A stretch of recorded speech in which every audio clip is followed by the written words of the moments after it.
Episode 10. तिनं मान खाली घातली आणि तिला तिच्या डोळ्याच्या कोपऱ्यातून तो तिच्याकडे चालत येताना दिसला. इरा चकित होऊन थोडं मागे सरकली. त्याला तिला मारण्या इतका राग तर आला नसेल ना?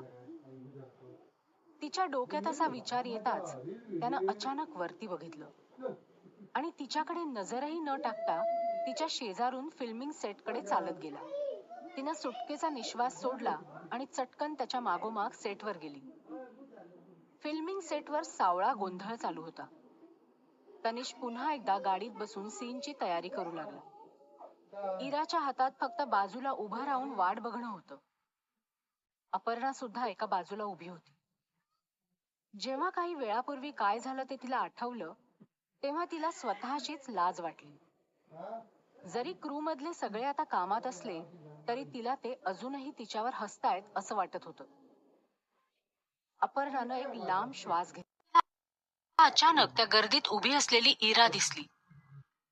तिच्या कपाळाला आठ्या पडल्या आणि तिनं विचारलं, ती परत इथे काय करतेय? तिच्या असिस्टंटनं इराकडे एक नजर टाकली आणि हलक्या आवाजात म्हणाली, ती व्हिजिटिंग रिपोर्टर असणार. मी तिच्या गळ्यात वर्कर्स परमिट बघितलं होतं. अपर्णाचा चेहरा कसानुसा झाला आणि तिच्या मनात एक दुष्ट विचार आला. तिला तिच्या मनातला राग काढायला अगदी योग्य व्यक्ती सापडली होती. तिच्या ओठांवर एक छद्मी हसू उमटलं आणि तिनं तिच्या असिस्टंटला काही सूचना केल्या. आता फिल्मिंग सुरू होणार हे इराच्या लक्षात आलं. तेवढ्यात फिल्मिंग क्रूचा स्टेज सुपरवायझर तिच्या जवळ येऊन म्हणाला, मिस शहा, मी ग्लॅमस्कॅम न्यूज एजन्सीच्या चीफ एडिटरचा जवळचा मित्र आहे. आमच्या कॅमेरामॅनची तब्येत आज जरा बरी नाहीये आणि हा सीन जरा अवघड आहे. त्यामुळे आम्हाला जरा मदतीची गरज आहे. तुम्ही कराल का आमची मदत? चीफ एडिटरचा जवळचा मित्र? मग तर नाही म्हणून चालणार नव्हतं. जर तसं केलं असतं तर स्टेज सुपरवायझरनी चीफला कॉल करून तक्रार केली असती. इरा स्टेज सुपरवायझरच्या मागे मागे क्रू पर्यंत गेली आणि कोणीतरी तिच्या हातात एक जड व्हिडिओ कॅमेरा दिला. एव्हरीवन स्टँड बाय, आपण आता सुरू करणार आहोत. आणि शूटिंग सुरू झालं. कॅमेरामननी सांगितल्याप्रमाणे तिनं मोठ्या कष्टानं तो व्हिडिओ कॅमेरा उचलला आणि अपर्णावर फोकस केला. सीन संपणारच होता एवढ्यात अपर्णा अचानक थांबली आणि म्हणाली, सॉरी डिरेक्टर, मला वाटतंय काहीतरी चुकतंय. इरा लगेचच सावध झाली. तिचा हात आधीच काल दुखावला गेला होता आणि तिला सीन संपेपर्यंत कॅमेरा उचलून उभं राहणं अवघड जात होतं. त्यांना परत हा सीन करावा लागला तर? तिच्या अचानक लक्षात आलं, सेटवर कितीतरी कॅमेरामन होते, त्यांना तिची गरज का पडली असावी? तेव्हा तिनं अपर्णाच्या असिस्टंटला स्टेज सुपरवायझरशी बोलताना पाहिल्याचं आठवलं. त्यानंतर तो इराकडे आला होता. म्हणजे अपर्णा हे मुद्दाम करत होती? Dam it. पण ती हे काम करायला नकार देऊ शकत नव्हती. तिची चीफ एडिटर आधीच तिला अडकवायला कारण शोधत होती. इरानं तिचे ओठ मिटले आणि काम चालू ठेवलं. दुसरा टेक चालू असताना अपर्णा म्हणाली, डायरेक्टर, माझा आय मेकअप बिघडल्यासारखा वाटतोय का? तिसऱ्या टेकला, सॉरी एव्हरीवन. प्रत्येक वेळी शॉट खराब होत राहिला आणि त्यांना सीन पुन्हा पुन्हा फिल्म करावा लागला. इराच्या हातावर पडत असलेल्या जोरामुळे आणि परत परत कराव्या लागणाऱ्या ऍक्शन्समुळे तिचा हात आता थरथर कापायला लागला होता. तनिष गाडीमध्ये बसून समोर काय चाललंय त्याकडे बघत खोल विचारात बुडाला होता. लोक इराशी ती एखादं खेळणं असल्याप्रमाणे खेळताना त्यानं पाहिलं. तिच्या शर्टमधून तिच्या जखमेतून वाहणारं रक्त दिसत होतं. जेव्हा तिच्या शर्टवरचा रक्ताचा डाग त्यानं पाहिला तेव्हा त्यानं एकाएकी गाडीचं दार उघडलं. अजून एका बिघडलेल्या शॉट नंतर इराची सहनशक्ती संपली. नालायक बाई, कधी समाधान होणार हिचं? ती काही करणार एवढ्यात तिनं जवळच उभ्या असलेल्या गाडीचा दरवाजा आपटल्याचा आवाज ऐकला. तनिष खानविलकर गाडीच्या शेजारी उभा होता. त्याच्या कठोर आणि थंड व्यक्तिमत्वामुळे तो सगळ्यांपेक्षा वरचढ असल्याचा भास होत होता. त्याच्या नुसत्या अस्तित्वामुळे लोकांवर इतका दबाव आला होता की कोणाची हलायची सुद्धा हिंमत नव्हती. त्यानं अपर्णाकडे बघितलं आणि तो बर्फासारख्या थंड आवाजात बोलायला लागला. जरी त्याचा स्वर भावनाशून्य असला तरी त्याच्या तोंडून बाहेर पडणारा प्रत्येक शब्द अपर्णाच्या हृदयात चाकूनं वार केल्यासारखा लागत होता. अपर्णा राजन, तू एखाद्या माकडाकडून ऍक्टिंग करायला शिकलेस का? अपर्णाचा चेहरा ते ऐकून पांढरा फटक पडला. तिनं तिची पॅन्ट ओली केली होती त्या घटनेपेक्षाही जास्त शर्मिंदा ती या एका वाक्यामुळे झाली. जर तिनं तिची पॅन्ट ओली केल्याची बातमी फुटली असती तर लोकांनी तिला जास्तीत जास्त घाबरट ठरवलं असतं. पण त्याची दुसरी बाजू पाहता तिनं स्टंट डबल न वापरल्यामुळे तिचं प्रोफेशनलिझम सुद्धा त्यातून दिसून आलं असतं.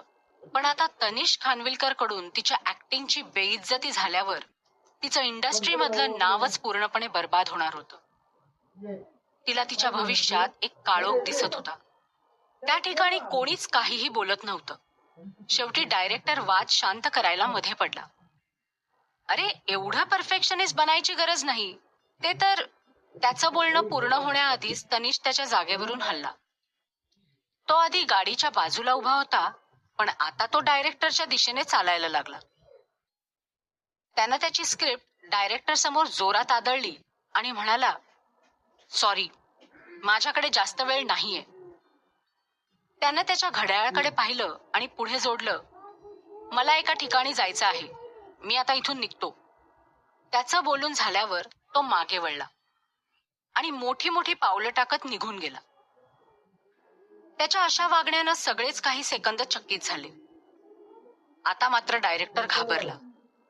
तनिषच्या मागे जाऊन त्याला थांबवायची त्याची हिंमत नव्हती. त्यामुळे त्याने तनिषच्या मागोमाग सेटच्या बाहेर पडायला निघालेल्या नीरजला पकडलं आणि म्हणाला, नीरज, तनिष सर उद्या परत येतील का रे? नीरजला हसावं की रडावं ते कळेना. तो तनिषला चांगलाच ओळखत होता. त्याने डायरेक्टरला दिलगिरीच्या स्वरात सांगितलं, उद्या सरांच्या दुसऱ्या अपॉइंटमेंट्स आहेत. आता तनिष सर या शोचा भाग होऊ शकणार नाही. आम्ही तुम्हाला कॅन्सलेशन फीस काही दिवसात पाठवून देऊ. हे ऐकून डायरेक्टरला रडूच फुटलं असतं. पण आम्ही आधीच तनिष खानविलकरच्या कॅमिओची जाहिरात केली आहे. नीरजनं अपर्णाकडे बघितलं आणि मग आपली नजर त्याच्या शेजारी उभ्या असलेल्या इराकडे वळवली. तुम्हाला असं वाटतंय का की तनिष खानविलकरच्या कॅमिओची खबर त्याच्या फिमेल लीडचा राग आल्यामुळे सेट सोडून गेल्याच्या खबरीपेक्षा मोठी आहे? डायरेक्टर क्षणभर चकित झाला. तुला असं म्हणायचंय का? नीरज हसला. सेटवरती आता सुद्धा एक व्हिजिटिंग रिपोर्टर आहे. तनिष सर माझी वाट बघत असतील तर मी आता येतो. नीरजला जाताना बघता बघता डायरेक्टरनी त्यानं दिलेल्या सल्ल्याचा विचार केला. त्याचं बरोबर होतं. जर आत्ताच्या घटनेची बातमी पसरली असती तर तिनं जास्त लक्ष वेधून घेतलं असतं. मात्र त्यांनी तसं केलं असतं तर अपर्णाचं नाव कायमसाठी खराब झालं असतं. पण हा त्याचा पहिलाच शो होता.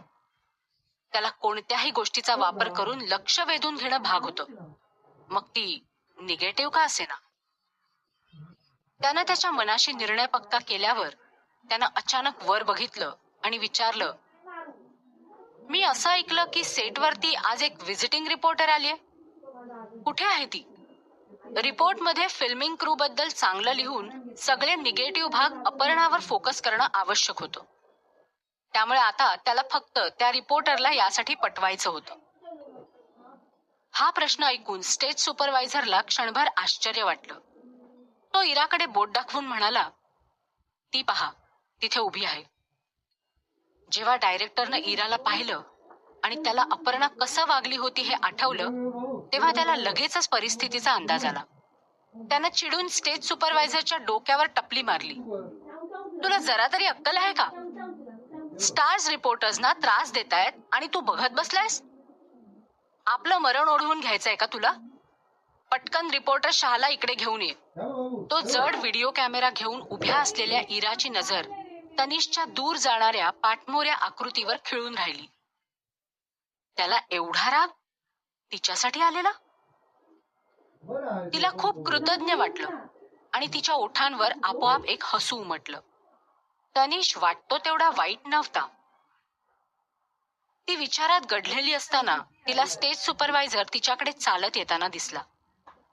त्याचा तिला मस्का मारण्याचा उद्देश असल्याचं त्याच्या चेहऱ्यावर स्पष्ट लिहिलेलं होतं. मिस शहा, हा कॅमेरा खूपच जड आहे ना, प्लीज तो खाली ठेवा. सेटवरून निघण्यापूर्वी जेव्हा डायरेक्टर आणि स्टेज सुपरवायझरनी तिला अगदी लाडीगोडी लावून ताजी खबर दिली, तेव्हा तिला हवेत उडत असल्यासारखं वाटत होतं. एवढंच काय, तर जेव्हा ती सेटच्या बाहेर पडली तेव्हा तिला एका काळ्या रंगाची गाडी जवळच उभी असलेली दिसली. गाडी शेजारी नीरज उभा होता आणि तिला बघून त्याने उत्साहानं हात हलवला.